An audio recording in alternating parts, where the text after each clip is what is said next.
Maybe I'm just nostalgic, or maybe it's truly magical. Oh, when I see that castle, the feeling is truly magical. Maybe I'm just nostalgic. Maybe it's truly magic.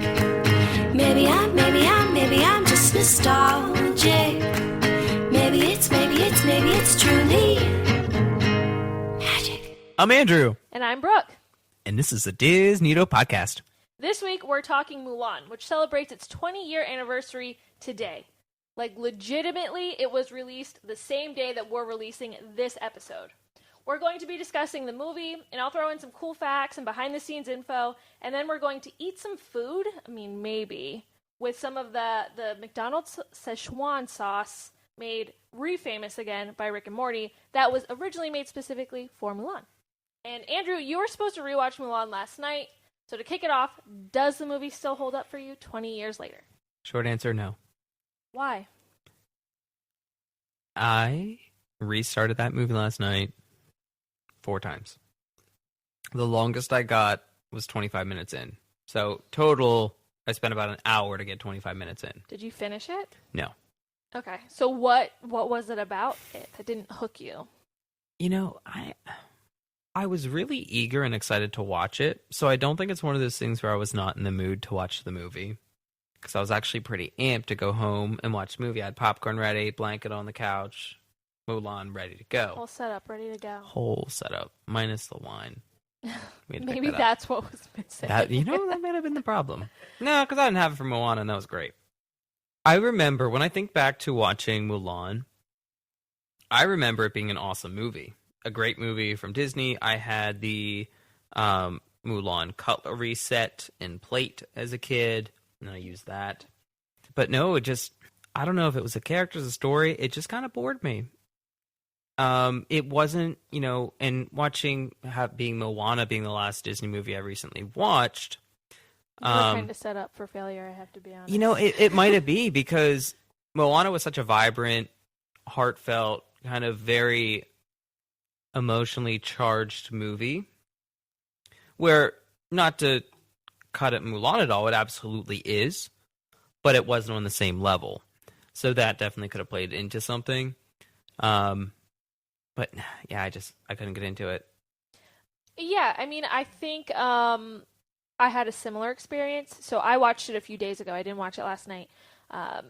And I don't know if it was my childhood remembrance of the movie, like creating these really high expectations for it as an adult, but it didn't quite translate from my childhood now to my adulthood 20 years later. I don't particularly know what it was. I think looking back on it, I didn't dislike it. I did have a good time watching it. I haven't watched it in probably 10, 15 years. So it was great to reintroduce myself to the characters and the whole storyline. Mm-hmm. But there was some kind of disconnect from my childhood to now that just never rolled over. And I have to point out how dark I thought it was. That opening scene where the Huns storm the Great Wall, and he's the nameless soldier on the wall, and he's just he's gonna get murked. This dude's about to get wrecked, and he sends up that signal, and Shan Yu does not care. He's not intimidated by it. He's like, you're dead. So I'm glad all your people know now, because they're all gonna die too. It was such a dark way to start a Disney film for me. One that I didn't remember. I don't know if I just blocked that out as a child or what it was. Maybe it just didn't. I didn't realize the severity of that scene, but it really set up this really dark, just evil to his core villain. Yeah. And that went throughout the movie. I have to say I was really disturbed when we see Shan Yu again, and they find the 2 Emperor soldiers, and they find out they're in the I forget the name of the pass, the town that they're in the pass, but he's like, tell your people that we're coming. and the two of the soldiers run off, and Shanyu looks to his like henchman pretty much and is like, how many people does it take to send a message? And his henchman's like, just one, and then pulls back his bow and arrow, and I'm just like, oh my god, Again. you are wrecking these people again. Like, this is I was 8 when I saw this. Like, this is dark. And they're talking about returning that doll to that girl that's in that village in the past. And then Mulan and Shang and the gang of 3 all get there, and everyone's dead, and they find the doll there. So you know that little girl died. Mm-hmm. That's heartbreaking to me. It's so dark, and they just I don't think they realize what they're doing to people. Eddie Murphy's another story for me. Yeah, I was waiting to talk about that piece as a side note. I had a discussion with Andrew earlier, I have to admit. Yeah.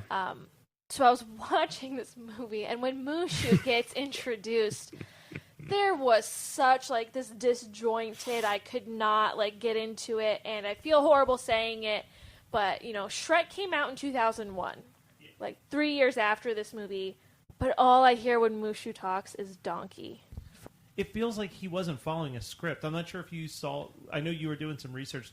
Does he ever follow a script? I was going to say, was he just ad-libbing all over? Because it really feels out of place. The things I watched about the making of Mulan, they didn't really touch on Mushu a whole lot. I know originally they had, I believe that someone else portraying Mushu. And Mushu was going to have a song and all this stuff. When they brought on Eddie Murphy, they scrapped a lot of that original content that they had for Mushu. It's really noticeable.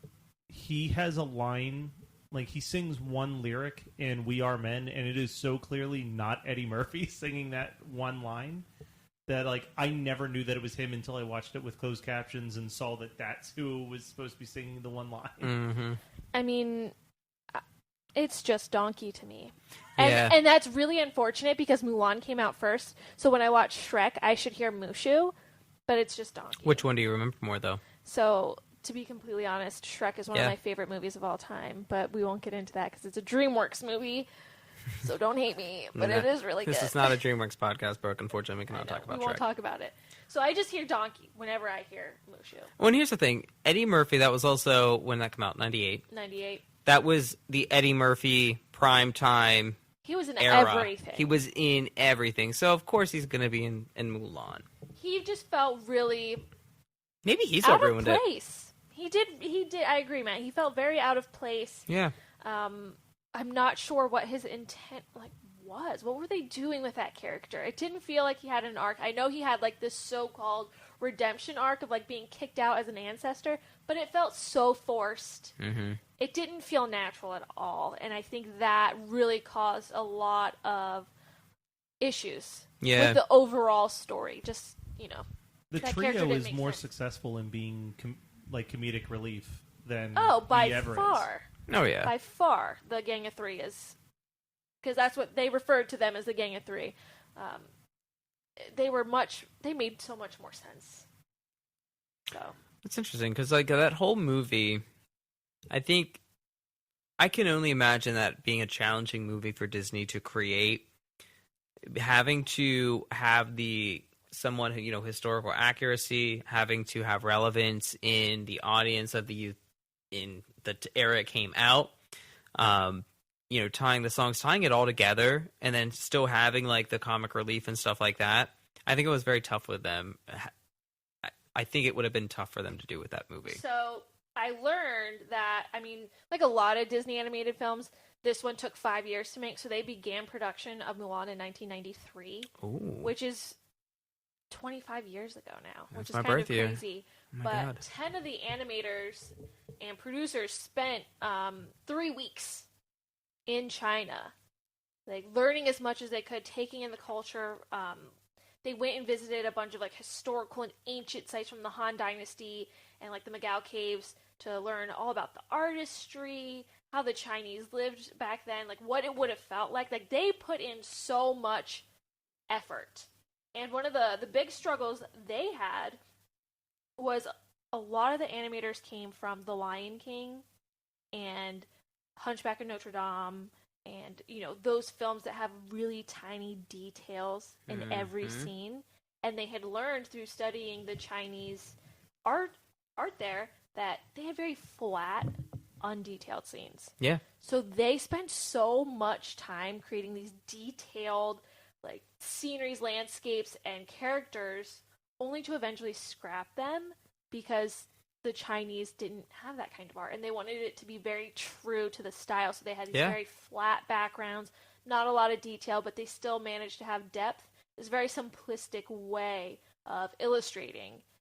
So it wasn't just like these struggles in the story, they also struggled with the art.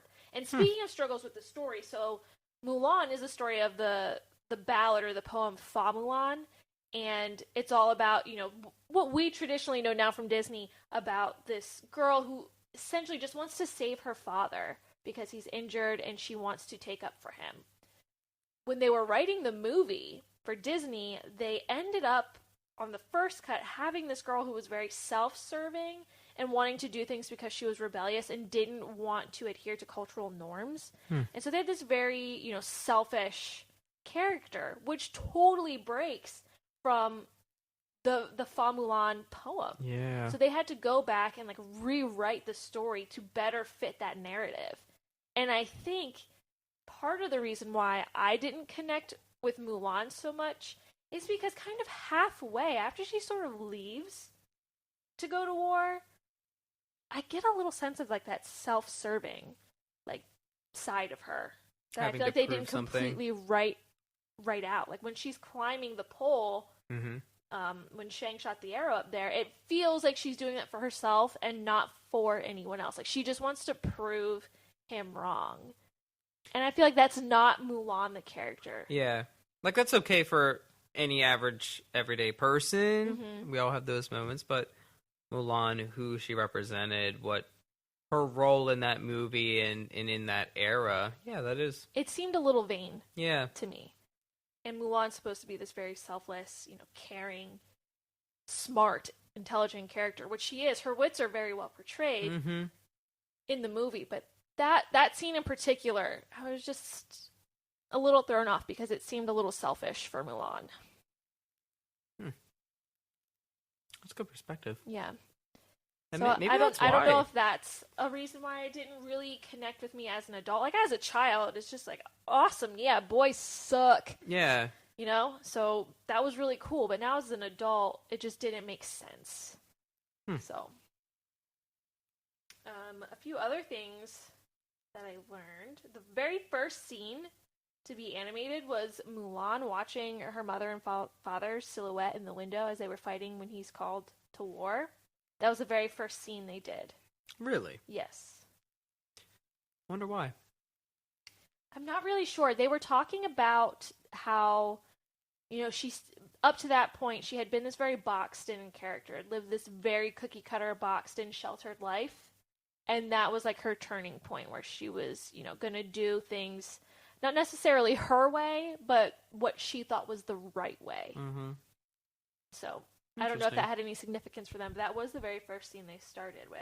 A lot of in a lot of filmmaking, they tend to want to shoot like a crucial scene right away, because if you can't get that scene right, like it's going to make the whole infrastructure break. So you want to make sure that you get that perfect. So I feel like that would be like the key scene. Like that is more than anything her biggest motivator of going, is realizing like not only is her dad's life in danger, but it's already kind of tearing her family apart from the gate. So I guess that makes sense that would be like the starting animation point. Yeah, I thought it was really interesting that they started there, especially because when I was watching this making of film, they talked so much about the landscape and the scenery and all of this stuff, and they put so much effort into it. And then the very first thing they started with was this very personal, very intimate moment for Mulan and her development as a character and for the whole, you know, arc of the story. So I just thought it was a little interesting that they went that route when they had spent so much time dwelling on the actual style of the art. You know, I had predicted they started, you know, with something, you know, architectural in the film. Yeah. To draw first. But that was the very first scene. Interesting. Yeah. You know, talking through all this and, you know, given the explanations you did and well done in your research, that may also kind of tie into why it was hard for me to get into the movie, especially given the, kind of more dull palette with their colors that they used within the film. Colors were huge. Yeah, very they dark. Were massive, so they were very muted. Mm-hmm. And that's true to Chinese art. Yeah. It was much more muted colors, very simplistic. You don't have those vibrant tropical colors like you have in Moana or The Lion King. Exactly. They're very mute. And that, as children, especially, they love bright colors. So it's interesting that I enjoyed it more as a child with the muted colors than as an adult. I agree, it wasn't as visually appealing. And I was a little confused because in some scenes, doesn't it seem a little Japanese? Like when she's going to the matchmaker and she's wearing the dress. Yeah. To me, it seemed like she was wearing a kimono, and I forget the actual name for it, but it is a traditional Chinese wedding dress. They use red because it symbolizes love in their culture. So that was a learning point for me, because as I was watching it Saturday, I was like, this seems like kind of Japanese. I thought this was in China. So I educated myself and learned that, and I thought it was really interesting. You can learn something from the film. Mm-hmm. And as they're going, speaking of the matchmaker, when Mulan joins the other women, like in the walk to the matchmaker, all those crazy hairstyles and whatnot, that was actually inspired from an artist who was basically sent to China, and they were just like, if you see anything interesting, draw it. And he found a bunch of really intricate, like, fences set up around houses and buildings, and he sketched them, and he incorporated that into the women's hairstyles when they're marching to see the matchmaker. I thought that was awesome, because I never would have guessed. That's a cool little tidbit. Yeah. So, art was huge. Colors, massive deal. So they did kind of struggle with getting the colors right. So, the other thing that I noticed watching Mulan as a 25-year-old, not a 5-year-old, is that no one really has any kind of Chinese accent or dialect in their speaking. Her father does. Mm-hmm. Mulan, not at all. And the Emperor does as well. And clearly Eddie Murphy, not at all. Oh, yeah. He totally has an Asian accent. But you know what? Like I kind of talked to you about earlier. Mm-hmm. That's true for a lot of Disney characters. It's very true. Belle is French. And while she sucks in many different ways, she should have a French accent. She should. But she doesn't. Jasmine doesn't have an accent.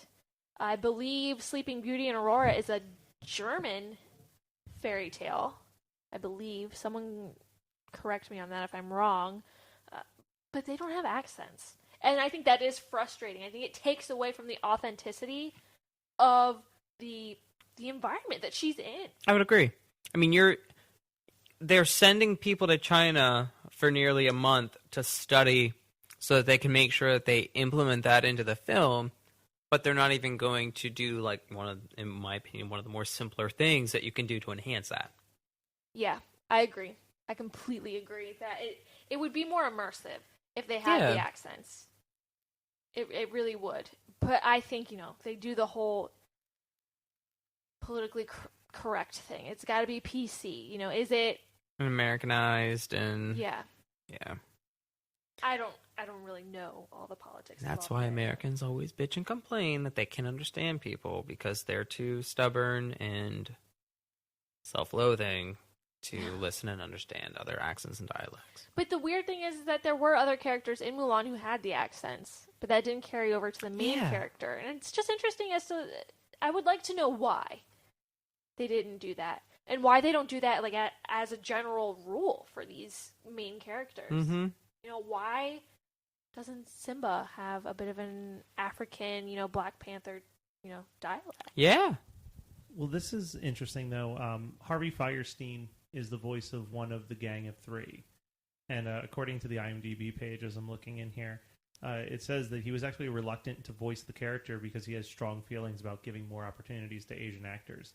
But he was assured that there were going to be plenty of true Asians cast as various characters throughout the movie. And there are. I'm not sure if you picked up on it, but George Takei from Star Trek is the voice of one of the ancestors. Like, they brought in a lot of those people, but they were all They were all like they brought in a bunch of Asian voice actors, but only for like side and background characters. Like Mulan, that voice actress is Asian. Yeah, but I mean, like most of like I feel like that you had like Eddie Murphy and Harvey Fierstein as kind of the main, and Donny Osmond as like some of your main cast members. Yeah. Donny Osmond, oh god. I mean, if it's worth anything, the actual animator of Mulan and like her direct family is from Taiwan.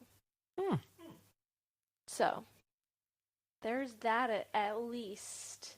Apparently I have his name written down. Let me pull it up. His name is Chen Yi. So he's from Taiwan, and he designed Mulan with the typical ancient Chinese art S-curve formula. So that's why Mulan has very soft, rounded features. Because a lot of, if you look at the Gang of Three as well, they're very shape-based. Like Yao's very squarish.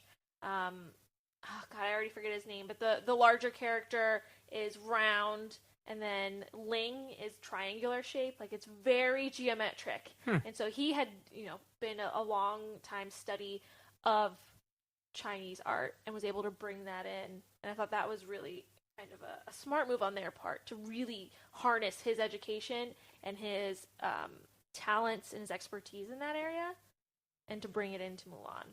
But on a side note, did you know, so her name is Leah, and I don't know if I'm going to say her last name right, but Salonga. She is the singer for Mulan in this movie. She tried out to be the voice. She's Filipino, but she was not chosen because her voice couldn't go deep enough for when Mulan portrays Ping, her male alter ego. So she wasn't chosen, but she is also the singing voice for Jasmine. In Aladdin. Really? Yeah. So she's done 2 Disney princesses now. I'm trying to think, when did Aladdin come out? What year was that? That was, 91? I will look into that. And while I'm looking into that, Brooke, I have to ask, since you're kind of feeling fairly... 92. Since you're feeling fairly lukewarm about Mulan, just a month ago, you had ranked Reflection as one of your top 5 Disney songs. Still an incredible song. Okay. That whole scene is one of the more visually stunning points of the movie. Yep. It still resonates so much with me. Listening to someone else that's not Christina Aguilera sing it was really refreshing, so I was really happy to get back to the original in the movie. Still, that's the weird thing of this movie. Like, that song is so good in such, like, a kind of disjointed, very hodgepodge movie, it seems like. They had this really strong song. And speaking of songs, I will say what surprised me in this movie was how good A Girl Worth Fighting For is. I had totally forgotten about it. It completely skipped my brain in every sense of the word. And when they were all singing it, that song is great. What a good, like, kind of theatrical song that is. I really enjoyed it. I wish you had gotten to that part in the movie, because I think you would have enjoyed it when they're singing that song. It kind of... It's that moment of camaraderie where they all seem to finally come together. And they're talking about kind of this shared interest and desire for like this certain life. And Mulan can kind of relate because she's fighting for her family. Yeah. And essentially that's what they're all kind of talking about. Even though they're speaking of a girl, but they want, that girl in the family. They're making that connection. Yeah. Finding themselves and their similarities. Nice. It's a very good song. I'd totally forgotten, and I think a lot of people forget it. But I would say it's probably the most underrated part of the film, is that song. I'll tell you, although I could not get through the movie, that does not mean I'm going to give up on Mulan. I will go back and try to watch this movie again and try to find that nostalgia that I felt prior to attempting it this past week. It's one of those things where you really do got to, in a way, worry about the nostalgia filter. And how really much you talk yourself up about it. So high. Yeah. You think about it, it's like, oh my gosh, this movie was, near and dear to my heart. I remember as a kid, like, this was the best. And I watch it now, and I'm like, what the fuck is this? Yeah. This is nothing that I thought it was. And, it's kind of weird because I think a lot of Disney movies do translate well from children to adults. Yeah. That's what makes Disney so popular. Is that even when you're taking your child to see this film, there are pieces in it for the parents and the Absolutely. adults that go to see it. And that really makes Disney unique, and I think that's what DreamWorks and a lot of other, animated studios have started to do, is really incorporate these very adult ideas and themes into their animated movies. But I feel like Mulan really lacks that. Yeah, I would agree. It really doesn't commit to either, I would say. It doesn't commit to being a children's movie entirely because of, like, the dark-ass Hajioannou moments. But it doesn't commit to being an adult movie either, because you have songs like A Girl Worth Fighting For. You have these really goofy moments with Mushu. So it doesn't commit, I would say, to either end of the spectrum. It's just kind of left in the middle. Children love Mushu because he's goofy. Adults like as an adult, I really love Reflection even more than I did as a child. So there's pieces for both, but it doesn't commit to either. I'd be curious, seeing that both of us really love this movie as a kid and we're kind of skeptical about it as adults, I'd be curious to see kind of what our viewers and followers would kind of think about this one. I would too. I would also, if anybody has kids, what do their kids think about it? Yeah. Because they didn't grow up with Mulan when it came out and had all the hype. I'd love to know what younger kids these days think of that movie. Oh my gosh, if it still has the same effect. Mommy, why is it square? Yeah. I watched it last night as well, just to kind of get prepared. And I didn't love it, but I found it really enjoyable. And I don't know if it's because I came off of watching Pocahontas and Frozen the 2 nights prior, that I came from something that was so serious that like something that was like a little bit. You came from more... watching Pocahontas too. I watched real. I watched. So both anything of is he better. watched Pocahontas too. But I think going from like 2 movies that are very good, but they are fairly serious with Frozen and Pocahontas. There's not a whole lot of comedy in them. I would argue that Frozen has comedy. Pocahontas is much more serious. Yes, but Mulan is kind of serious too in a way. It does have a serious tone. There's a very serious undertone. I think even in like from a visual standpoint, like you have like Pocahontas is so like it's very matter of fact, and it's this beautifully like you said, it's very like meticulously drawn and animated from like the Lion King days. For this to just kind of, it just felt like a cartoon that I would have watched. It's like it just took me back to like a cartoon for the sake of a cartoon, and not like as heavy as Frozen and Pocahontas are with a lot of the stuff. That I think it was just like, oh, this is like a fun bowl of cereal. Like it was like it wasn't. Is it like... fun though? So now that I'm thinking about it, I'm starting to think like Mulan is just kind of this mixture of several different princesses. So I think while I'm thinking about it, I see aspects of Ariel, aspects of Jasmine, and Pocahontas in her. So Ariel, when in the beginning when Mulan's like riding on her arm before she goes sees the matchmaker and everything, she's very excited but kind of out of place. Very Ariel to me. It reminds me of her. And then you go into, her deciding to go to war for her father. It feels very defiant, like Jasmine, because Jasmine is we'll get into that another time, but a very defiant character. And then you get this very serious side to her, which is very Pocahontas.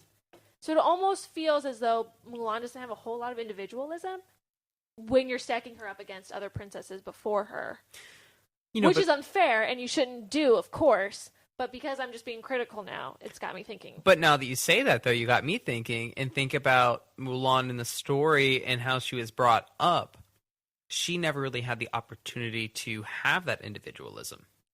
So, in the poem, in the ballad, which they don't make mention of in the movie at all, is that Mulan grew up like very well versed in martial arts. Really?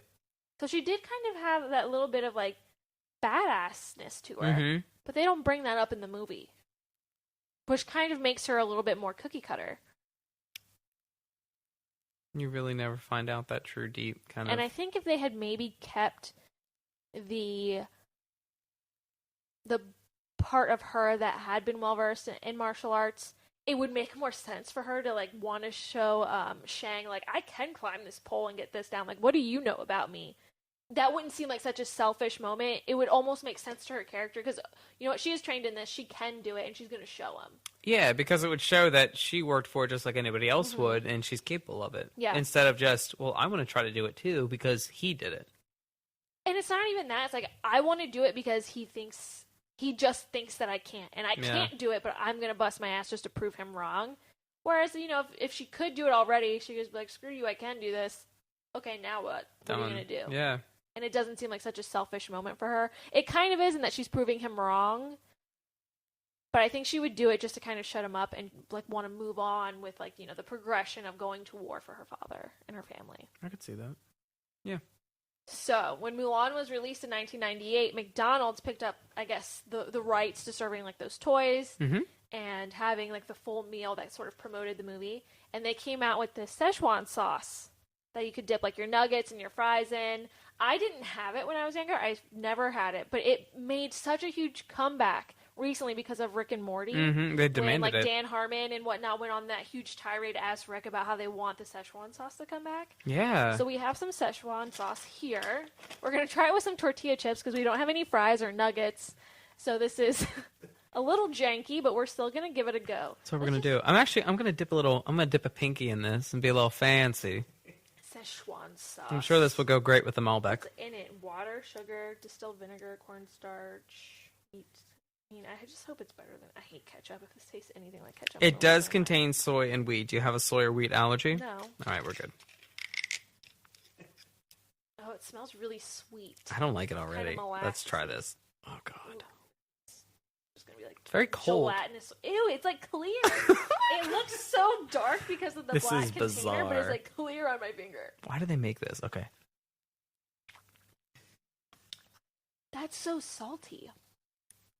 Oh, it just tastes like gelatinous soy sauce. Hold on. Maybe it would be better on a nugget. Or No, fries it or is. my You're finger. right. It is like... It's salty. It's a creamy soy sauce. Yes, it's gelatinous. It's like they... It's Jell-O soy sauce. I'm pretty sure they just dump a bunch of soy sauce in their sweet and sour sauce and call it Szechuan sauce. Is this what Szechuan tastes like? Has anyone had real Szechuan? I'm going to try it with a chip. I'm going to try to not crunch in the microphone. I mean, now that I let it kind of sit in my mouth, it's a little better. I'm going to take another bite. It's salty.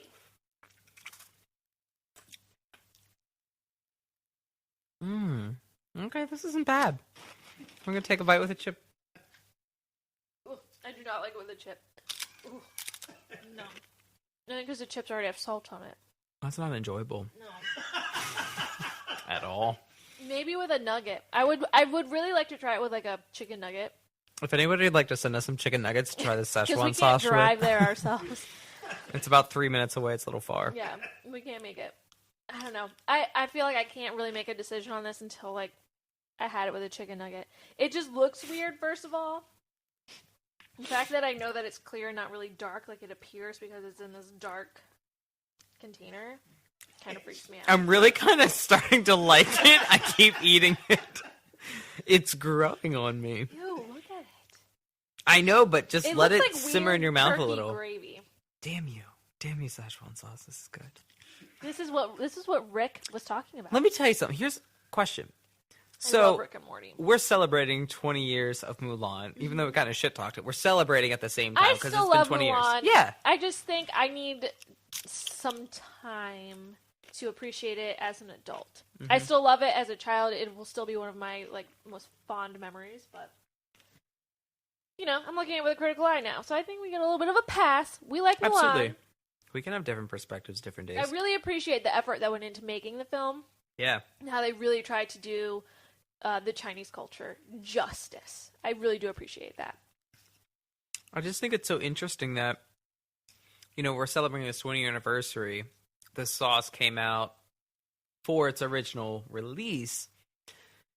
You almost wonder, did Rick and Morty know about the 20th anniversary of Mulan? And they, like, purposely did everything they did to make sure that Szechuan sauce was back for their own selfish What reasons is to it, Dan celebrate. Harmon and Justin Roiland do that? They're just like, he was drunk, wasn't he? Well, they were making Wasn't he really drunk and he just really wanted Szechuan sauce? from It's okay. I would like to try it on a nugget to make a final call, but it's all right. I would be more impressed if Disney came out with the Mulan toys again. So get on that. They should Or include did I that. say Disney? McDonald's. I'm McDonald's. sorry. McDonald's needs to come out with that again. Do kids even get toys anymore in Happy Meals? Yeah, do they still get toys in Happy Meals? I Or think do they they just get like apples. carrots? Yeah. We fattened all our kids in America, so now you get Yep. Now you veggies get and carrots. fruits. You want to sit on your iPad all day? No toys for you. Little Easter egg. So Shang's horse, he has the white horse with the spots. Mm-hmm. If you look at the horse's spots, they're in the shape of Mickey Mouse. Ooh, a hidden Mickey. Yeah. 2 hidden Mickeys on one horse. You're welcome. Do they do that in every movie? Yeah, there's always like little. There's always There's Easter always eggs. little Mickey Easter eggs. Mulan was the first princess to be raised by both of her biological parents through her childhood, and the second to have both parents alive. The first being Aurora in Sleeping Beauty. So that's interesting. That's actually That really just interesting. proves how, Disney is such a fan of murdering parents, and it's kind of disturbing. Thanks for my broken home, Disney. Yeah, thank you. So I thought this was hilarious. Mulan was almost rated PG instead of G because one of the ancestors uses the term cross-dresser. I'm not kidding. She says cross-dresser, so they were like, well, this has got to be PG. Mulan also has There's a the drag highest... queen out there that loves that. Yeah, drag queens everywhere. Yes. Damn right. You think Mulan would be like a more popular thing on like RuPaul's Drag Race? The men do dress up as Yeah, I could women see in it, so it would be like fun to recreate Yeah. that. Men dress up as women in RuPaul's Drag Race? No, in Mulan. Obviously, in RuPaul's Drag Race, I'm not some idiot. Jeez. I've like lived under a conservative rock my whole life. Sorry, I'm Republican. Just kidding. Fuck that. Other things. So Mulan has obviously the highest death rate of any Disney movie. It's the Tung Shao Pass, where that city is located, where they all are brutally murdered and die. And then you also have the avalanche scene where a bunch of Huns die. So highest death count of any Disney movie, at least up until that point. Creaky, who I think is such a great character, the cricket, Creaky. He's so cute. I love him. He was actually drawn and created by one of the oldest Disney animators at that point in time, maybe still ever. But he was created by Joe Grant, who worked on Snow White. Yeah. Whoa. And they weren't going to add Creaky into the film, but he kept sliding sketches of Creaky under the producer's door like every day and got him added. How old is this person? Well, at that point in time, he was hella old. I don't know if he's still alive. Let me look him up. Snow White was what, 38? Yeah. Let's see. He died in 2005. Okay. So. Did he make it to Jesus, 90? He was born in 1908.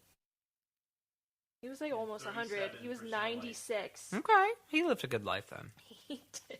It's funny you mentioned that character in the movie. I got to see him, and that was kind of the only, of watching that movie yesterday. That was the only kind of nostalgia factor that really held true, was seeing that little bugger. Speaking of Joe No Grant, pun intended. he left Disney in 1949, and he returned in 1989 and worked on Beauty and the Beast, Aladdin, Lion King, Pocahontas, Mulan, Fantasia 2000, and Monsters, Inc. The last 2 films he worked on before his death were Chicken Little and Up. And I believe Up's dedicated to him, and so is Chicken Little. Don't make me talk about Up right now. We're not going to talk about Up. I don't We want to should do a whole podcast just about Up. Up is so traumatic and beautiful. Producer I Matt Kelly, think you I think- saw the Up House, didn't you? I did see the Up House. We're not actually. talking about Up right now, okay? I'm I've just had saying. 2 glasses of wine, and I don't want to cry. Okay? And that's Mulan. Happy anniversary. Did we miss any of your favorite facts? What's your favorite moment of the film? Did Mulan translate from childhood to adulthood like you expected?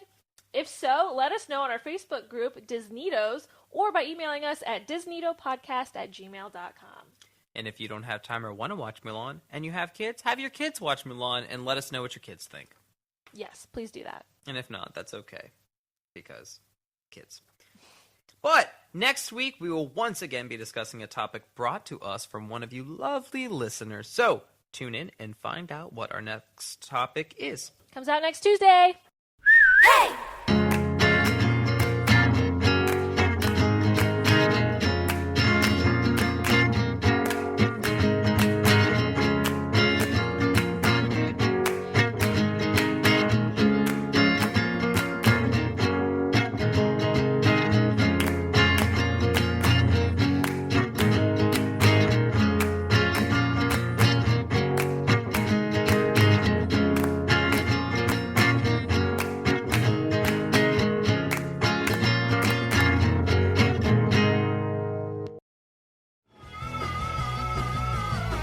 listening to the Geekscape Network.